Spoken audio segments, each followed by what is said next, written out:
इमाम अली अलैहिस्सलाम ने इस दस्तावेज़ को मालिक अश्तर नखई रहमहुल्लाह के लिए तहरीर फरमाया, जबकि मोहम्मद इब्ने अबी बकर के हालात के बिगड़ जाने पर उन्हें मिस्र और उसके अतराफ़ की हुकूमत सुपुर्द की।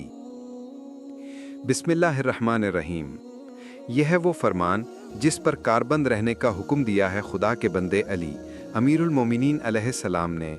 मालिक इब्ने हारिस अश्तर को जब मिस्र का उन्हें वाली बनाया ताकि वो खराज जमा करें, दुश्मनों से लड़ें, राया की फलाह व बहबूद और शहरों की आबादी का इंतज़ाम करें।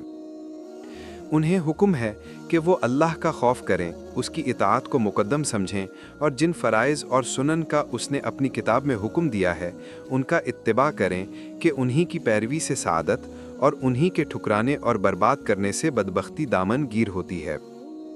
और ये कि अपने दिल, अपने हाथ और अपनी ज़बान से अल्लाह की नुसरत में लगे रहें, क्योंकि खुदाए बुज़ुर्ग व बरतर ने ज़िम्मा लिया है कि जो उसकी नुसरत करेगा वो उसकी मदद करेगा और जो उसकी हिमायत के लिए खड़ा होगा वो उसे इज़्ज़त और सरफराजी बख्शेगा। इसके अलावा उन्हें हुक्म है कि वो नफसानी ख्वाहिशों के वक्त अपने नफ्स को कुचल लें और उसकी मुँह ज़ोरियों के वक्त उसे रोकें, क्योंकि नफ्स बुराइयों ही की तरफ ले जाने वाला है, मगर ये कि खुदा का लुत्फ़ व करम शामिल हाल हो।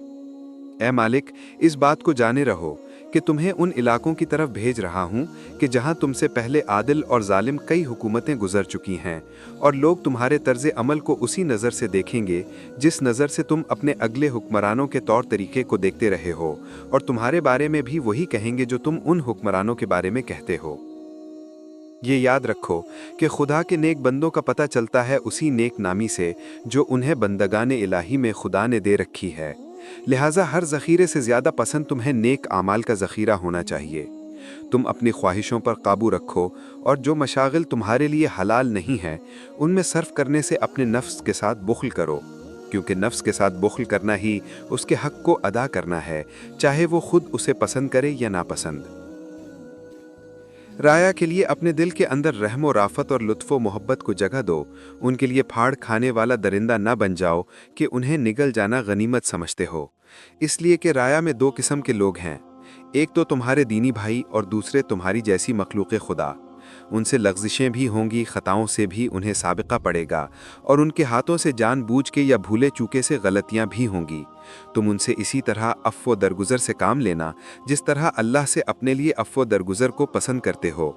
इसलिए कि तुम उन पर हाकिम हो और तुम्हारे ऊपर तुम्हारा इमाम हाकिम है, और जिस इमाम ने तुम्हें वाली बनाया है उसके ऊपर अल्लाह है,